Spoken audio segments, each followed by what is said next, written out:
আমি যদি বলি 20.25%, বা এটাকে ইংলিশ ভার্সনে লিখলে 0.2525%, আমাকে একটু কনভার্ট করে দিতে পারো যে এই জিনিসটাকে ফ্র্যাকশনে লিখলে কত পাওয়া যাবে, বা ভগ্নাংশে লিখলে কত পাওয়া যাবে? অ্যাবসলিউটলি রং। অন্য কেউ বলতে পারে? 1/4 যারা বলছো তোমরা হয় নাই, অন্য কেউ বলতে পারবো আমাকে? দেখি কিভাবে আমরা সলভ করি।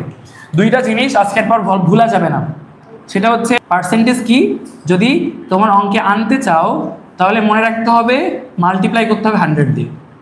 তুমি যদি পার্সেন্টেজ সরাতে চাও আউট, তাহলে কি করতে হবে? ডিভাইড করতে হবে 100 দিয়ে। This is the thumb rule, যে এটা পারবে সে সব কিছু পারবে।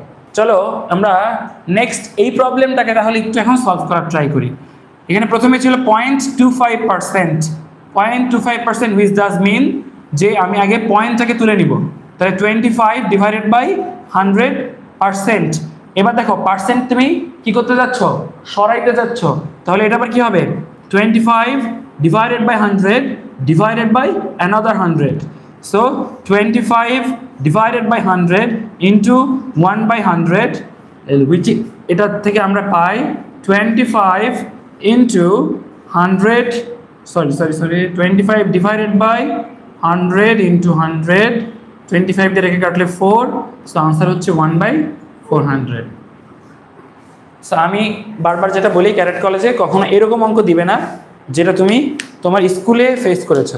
একটু ট্রিকি থাকবে কোশ্চেনগুলো, এমন না যে তুমি পারবা না, তুমি পারবা অবশ্যই, বাট তোমাকে যেটা হতে হবে অনেক কেয়ারফুল থাকতে হবে।